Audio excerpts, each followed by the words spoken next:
Hey guys, welcome back to Cooking with Kelsey.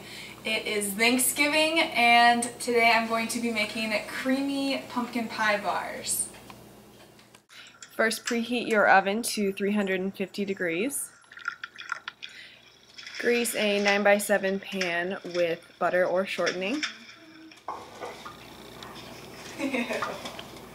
My dog just burps. And use some parchment paper to line it just to make it even easier to remove. And then, in a medium bowl, combine 1 1/3 cups of all-purpose flour. And yes, my dog is huge. 1/4 cup of sugar. 1/2 cup of brown sugar. 1/2 teaspoon of salt. And 1 cup old-fashioned oats. And then just make sure all of that is mixed together. Next, add 3/4 cup or 1 1/2 sticks of unsalted butter, and then kind of squish that in with your fingers.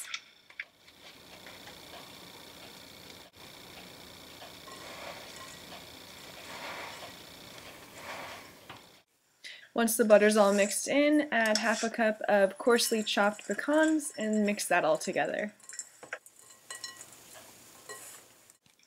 Then take approximately 2 cups of that mixture and set it aside in another bowl. We're going to be using this later as the crumble topping.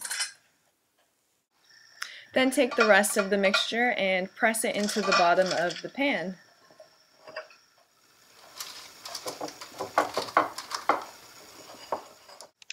And then just keep that in the fridge while we are preparing the filling.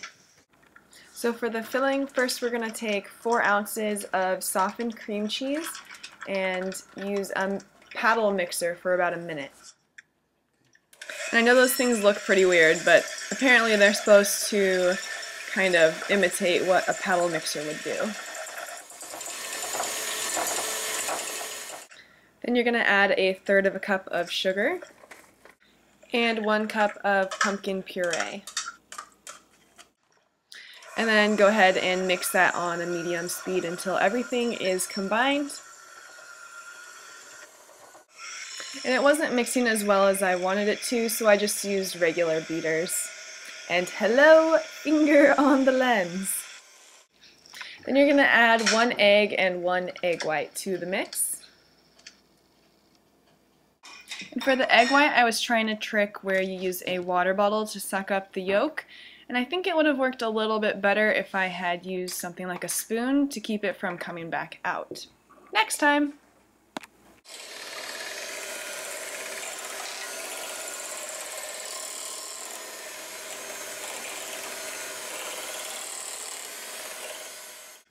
Add a teaspoon of ground cinnamon, 1/2 teaspoon of nutmeg, 1/8 teaspoon of ground ginger, 1/8 teaspoon of allspice, a pinch of salt, and 1 teaspoon of pure vanilla extract. And then mix it all up. Then pour your filling on top of your crust, just making sure it's kind of even.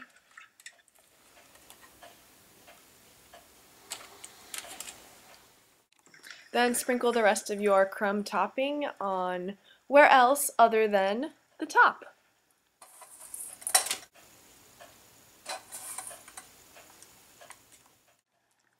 Then I just sprinkled some more pecans on top for good measure.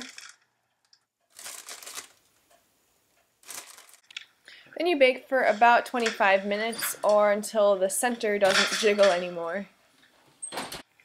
I actually ended up leaving mine in for about 30 minutes because I think you're actually supposed to use a metal pan, so that would end up cooking faster. But ta-da! Alright, so here are my finished creamy pumpkin bars. Emphasis on the creamy. So be careful, make sure you wait until they cool down completely, otherwise even when you cut them in squares they'll kind of mold together, like form back together. So yeah, just make sure they're really solid and let the cream cheese go back to a more solidified state before cutting them. But they do taste delicious and they smell quite extraordinary. So have a happy Thanksgiving if you're in the States. If not, enjoy all the fall flavors. Bye!